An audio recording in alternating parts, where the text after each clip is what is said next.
Ternyata ada 24 indikator penanggulangan COVID-19. Apa aja? Apa yang bisa kita lakukan?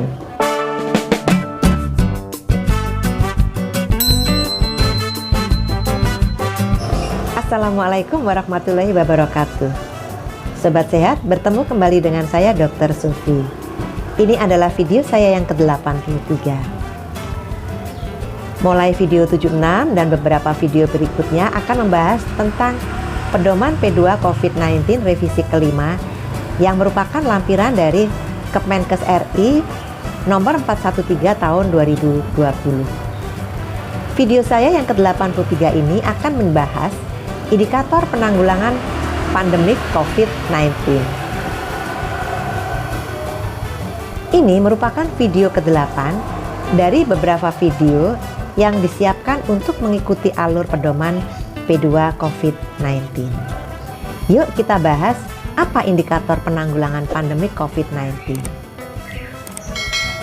Sobat sehat, dalam rangka menanggulangi pandemi COVID-19, Indonesia telah menerapkan beberapa langkah kesehatan masyarakat, termasuk pembatasan sosial berskala besar atau PSBB, sesuai Peraturan Menteri Kesehatan Nomor 9 Tahun 2020 tentang Pedoman Pembatasan Sosial Berskala Besar atau PSBB dalam rangka percepatan penanganan COVID-19 seperti penutupan sekolah dan bisnis, pembatasan perpindahan atau mobilisasi penduduk, dan pembatasan perjalanan internasional.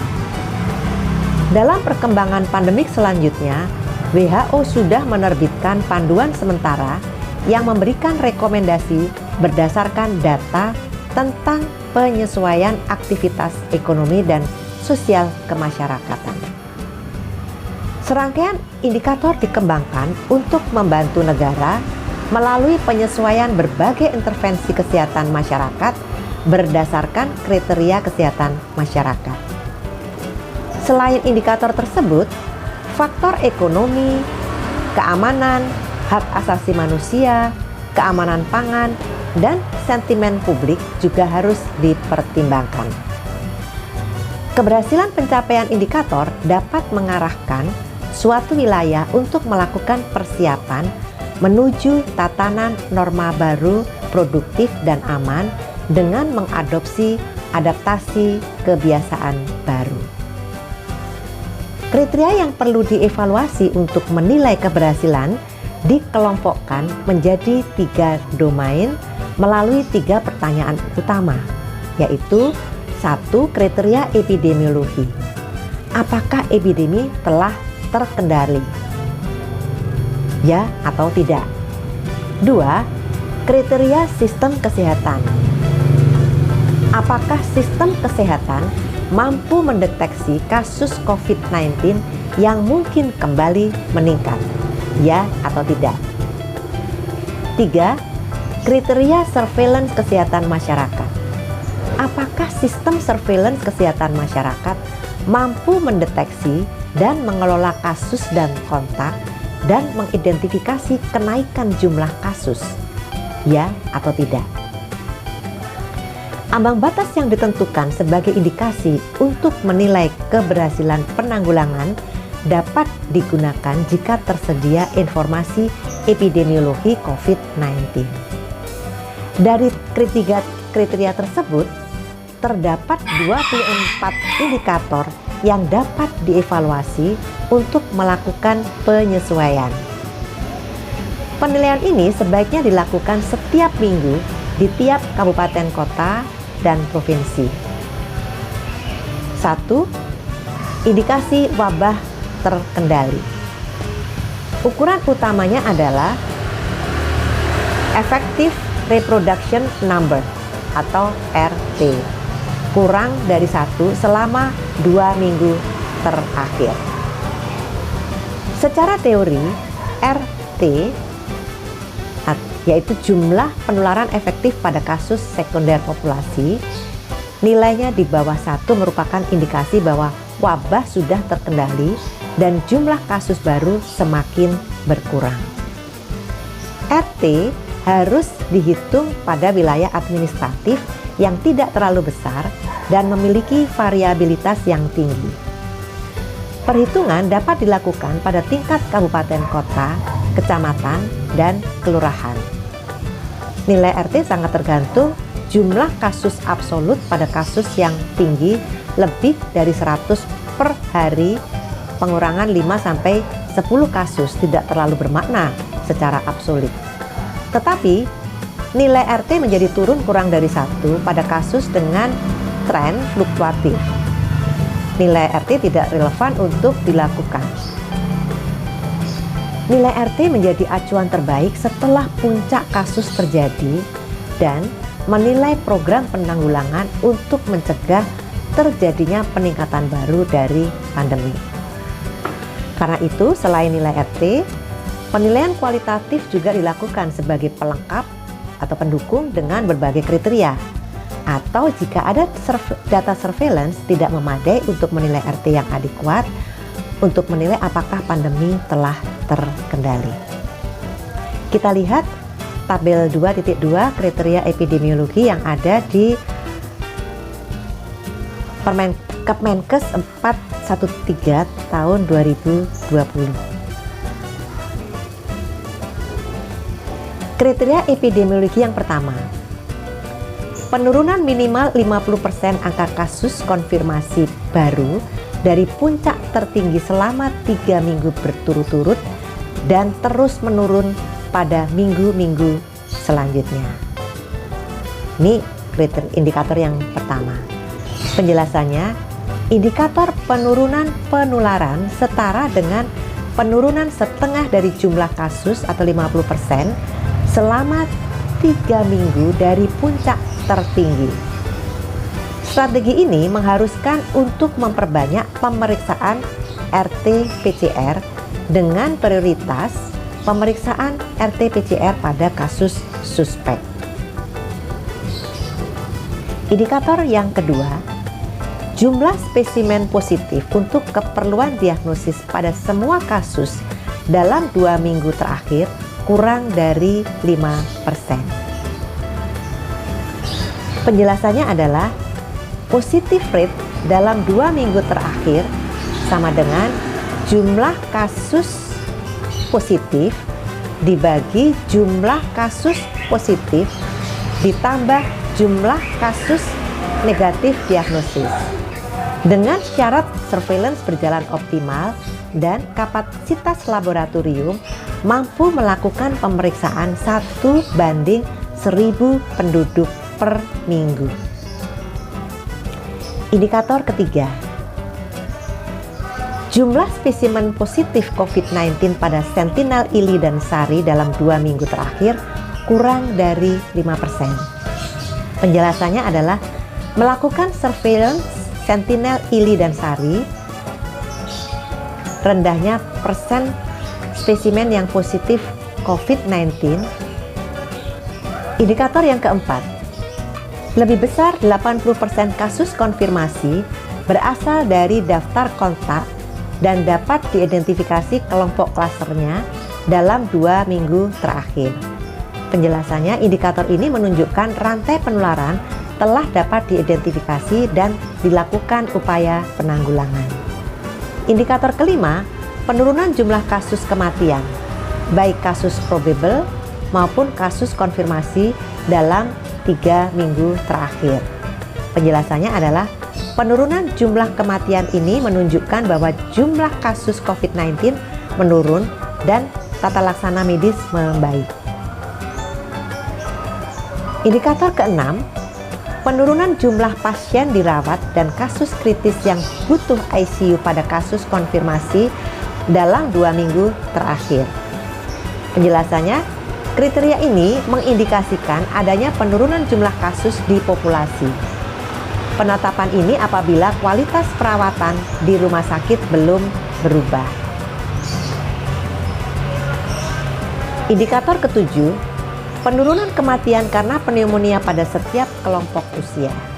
Penjelasannya, ketika kasus pneumonia tidak dapat dilakukan pemeriksaan RT-PCR, Penurunan kematian karena pneumonia secara tidak langsung akan mengindikasikan pengurangan kematian. Sobat sehat, evaluasi melalui tren tetap dibutuhkan dan tidak terjadi perubahan pada uji laboratorium atau strategi pengukuran. Selanjutnya kita akan membahas sistem kesehatan mampu mengatasi lonjakan kasus yang mungkin timbul setelah penyesuaian atau pelonggaran PSBB. Ukuran kuncinya adalah jumlah kasus baru yang membutuhkan rawat inap lebih kecil dari perakiraan kapasitas maksimum rumah sakit dan tempat tidur ICU. Sistem kesehatan dapat mengatasi rawat inap baru dan pemberian pelayanan kesehatan esensial lainnya. Jika tidak ada informasi ini, penilaian kualitatif berdasarkan kriteria berikut dapat digunakan. Kita lihat tabel 2.3 kriteria sistem pelayanan kesehatan. Ada beberapa indikator.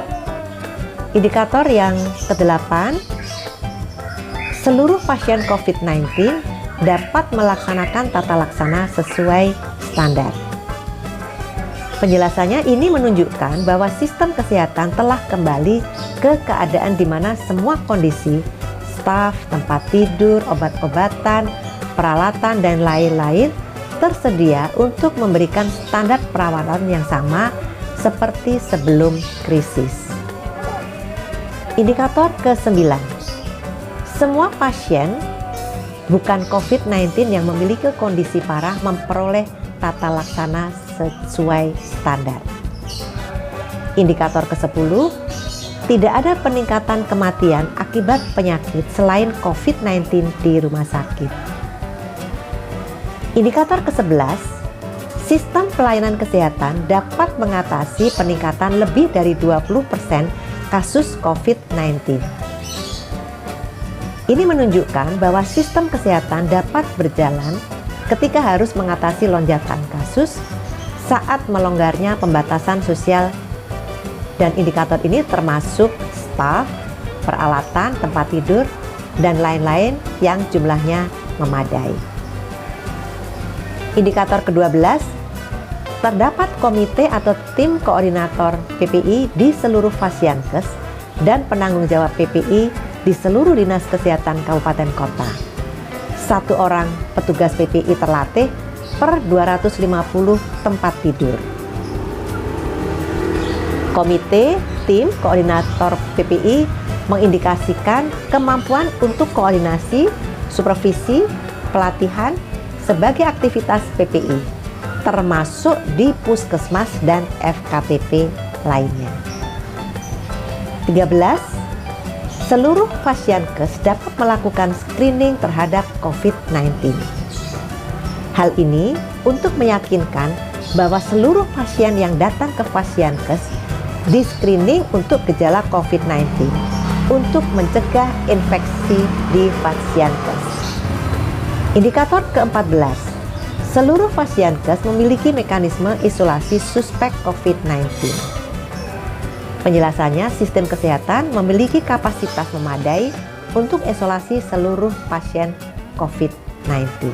Selanjutnya untuk yang ketiga, yaitu surveillance kesehatan masyarakat dapat mengidentifikasi sebagian besar kasus dan kontak pada masyarakat. Setiap daerah harus memiliki mekanisme surveillance yang berkualitas dan didukung dengan kapasitas dan mekanisme laboratorium yang memadai. Beberapa indikator berikut ini dapat dimanfaatkan dalam menilai kapasitas surveillance kesehatan masyarakat. Bisa dilihat di tabel 2.4 kriteria surveillance kesehatan masyarakat.